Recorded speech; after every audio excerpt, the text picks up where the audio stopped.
Welcome to the Venari Podcast. I'm Tim Hartnell. In this episode, I'll be speaking with Jenny Wassenaar.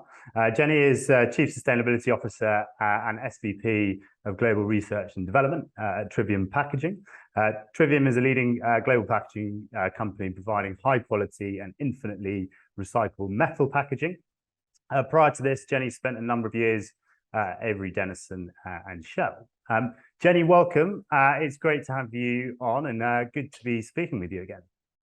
Thank you, Tim. Thank you very much for welcoming myself, but mostly Trivium Packaging to this platform. Great stuff. Well, look, in today's episode, we're going to be talking about a few things, what Trivium are doing and how they're doing it within the sort of sustainable packaging space. We're going to chat about Jenny's sort of top priorities in the coming years. COP27 a meeting as we speak, so we'll chat a bit about that and the future of sustainability and what it looks like. So to kick us off, what steps are you taking at Trivium Packaging to ensure that your packaging is sustainable?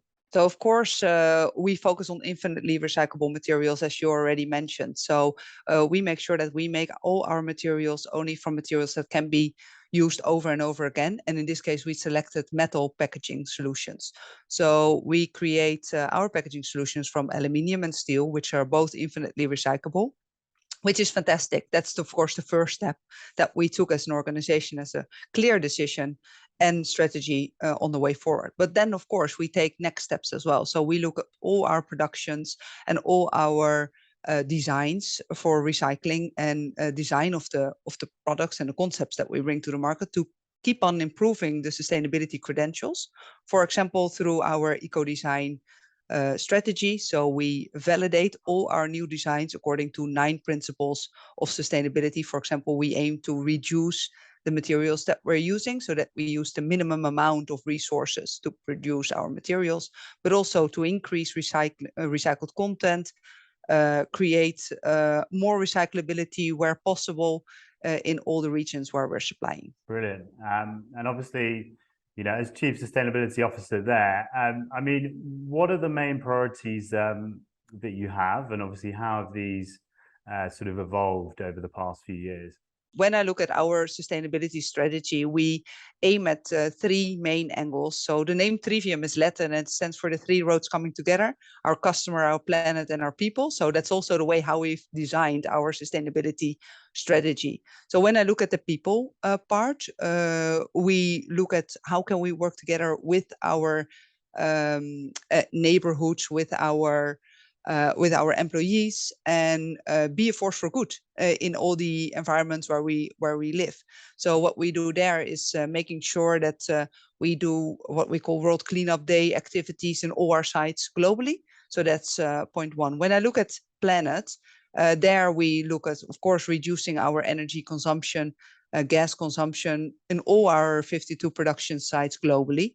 So we have that as a main target. We signed ourselves up for the Science Based Targets Initiative for the 1.5 degree pathway. That means that we have to take action on a day-to-day basis. And this has been accelerated now, of course, with the increase in cost and focus in global platforms on energy and energy availability. And then last but not least, our customer pillar, which is driven by our innovations. And that's where R&D, which I'm also leading indeed, like what you already mentioned in the intro, and sustainability are very nicely coming together, because this is the area where we investigate what are the new products that we're bringing to the market to make sure that they are continuously more and more sustainable. Because we cannot just sit still and relax and say, okay, we have this infinitely recyclable materials and that's it. No, we have to keep on innovating towards new materials and new solutions.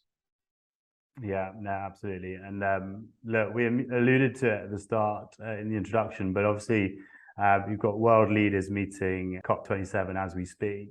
And there'll inevitably be complex conversations, I guess, around climate change and obviously how packaging contributes. What do packaging companies need to do in order to reduce their impact? So my suggestion and what I would like to see from all the COPs that have been and are coming in the future is that we're really going to accelerate the focus on sustainability, but then from a holistic approach. So when I look at packaging, I'm looking at the holistic approach to sustainability in packaging.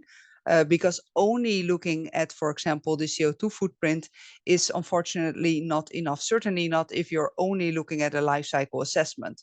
The life cycle assessments that we have to our disposal at the moment are, I always say, they are made in the last century. So then by that time, we were still living in a world that was looking at a linear economy. Now that we're transitioning to the circular economy, we also have to adopt our tools and our ways of measuring towards circularity. So for me, what is extremely key is that we are going to evaluate different platforms, also in packaging, for example, according to circularity. So circularity has to be key, and currently in a standard life cycle assessment, which are cradle to grave, this is not always fully taken into account.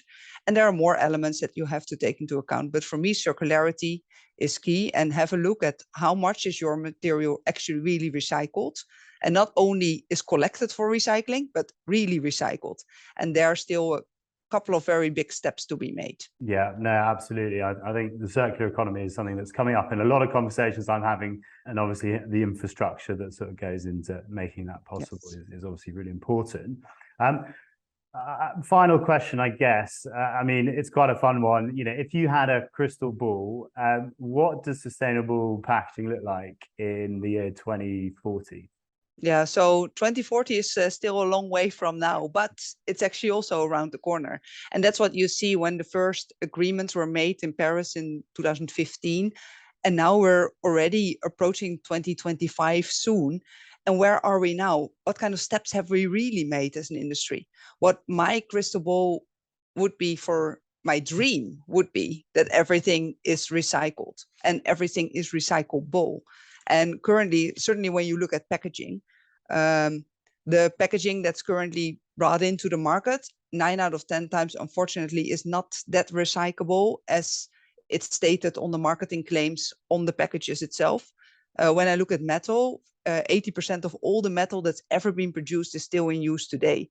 And when I recycle a metal package, I only need 5% of the energy that I used the first time. So for us, for the metal industry, recycling is key. We have to keep these materials in the loop, and we are already doing it.